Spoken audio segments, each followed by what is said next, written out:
స్వాతంత్ర దినోత్సవ వేడుకలను తాళ్లూరు పోలీస్ స్టేషన్లో ఘనంగా నిర్వహించారు.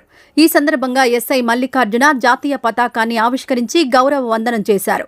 పోలీస్ సిబ్బందితో పాటు వివిధ పాఠశాలల విద్యార్థులు కార్యక్రమంలో పాల్గొన్నారు. ఈ సందర్భంగా ఎస్ఐ మల్లికార్జున మాట్లాడుతూ దేశ భవిష్యత్తు యువత చేతుల్లోనే ఉందని పేర్కొన్నారు. విద్యార్థులు చిన్ననాటి నుంచే క్రమశిక్షణ, దేశభక్తి, నైతిక విలువలను అలవర్చుకుని ఉన్నత లక్ష్యాలతో ముందుకు సాగాలని సూచించారు. అభివృద్ధి చెందిన భారతదేశ నిర్మాణంలో యువత భాగస్వామ్యం ఎంతో కీలకమని తెలిపారు. వికసిత్ భారత్ 2047 లక్ష్య సాధనకు ప్రతి ఒక్కరూ బాధ్యతగా తమ వంతు కృషి చేయాలని పిలుపునిచ్చారు. అనంతరం విద్యార్థులు, పోలీస్ సిబ్బంది కలిసి జాతీయ గీతాన్ని ఆలపించారు. స్వాతంత్ర దినోత్సవ వేడుకలతో పోలీస్ స్టేషన్ ప్రాంగణంలో దేశభక్తి వాతావరణం నెలకొంది.